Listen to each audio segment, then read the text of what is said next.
Today the topic of discussion is on belt and rope drives of kinematics and theory of machine, module 5, part 1, PCME 503. Now belt and rope drives,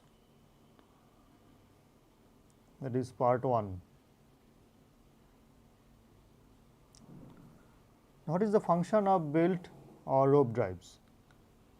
The belt or ropes are used to transmit power from one shaft to another by means of pulleys which rotate at the same speed or at different speeds. So, this belt or rope are used for it is called as a friction drive. Due to the frictional force, it can able to transmit power from one shaft to another shaft. Now, this is the diagram.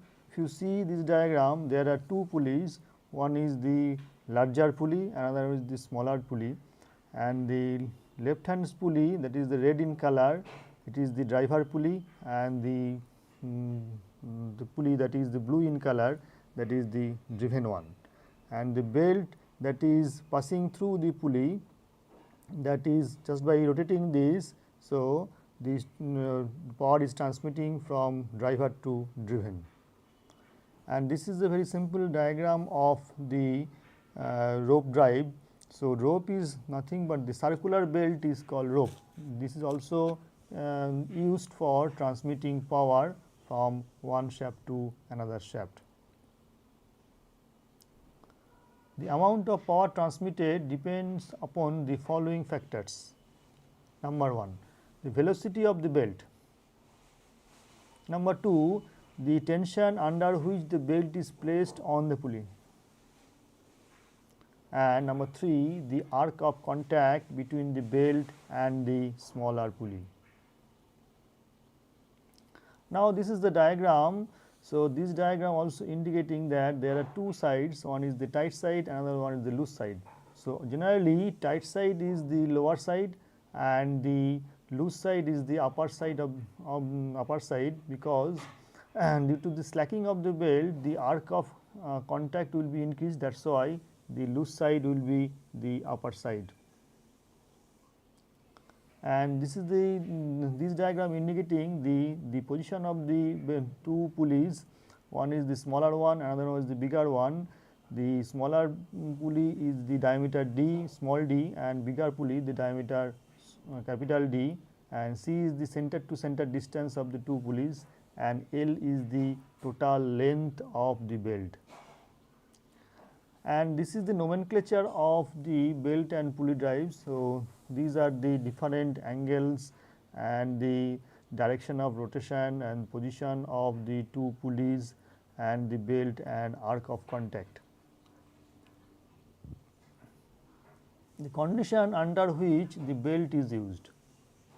Number 1, the shaft should be properly in line to ensure uniform tension across the belt section. Number B, the pulleys should not be too close together in order that the arc of contact on the smaller pulley may be as large as possible.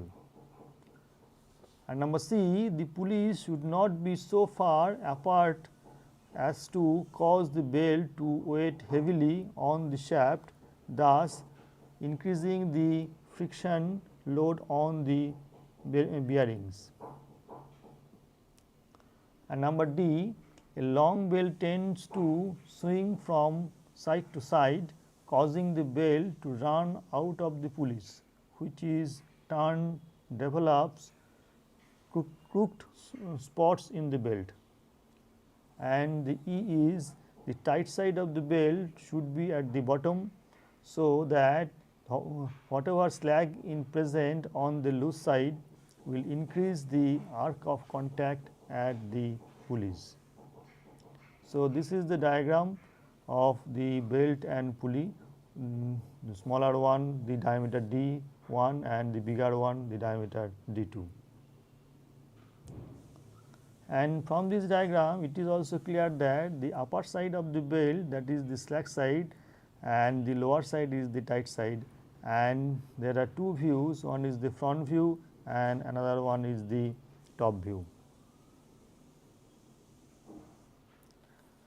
Number F, in order to obtain good results that flat welds, with flat welds, the maximum distance between the shaft should not exceed 10 meters and the minimum should not be less than 3.5 times the diameter of the large pulley. Thank you.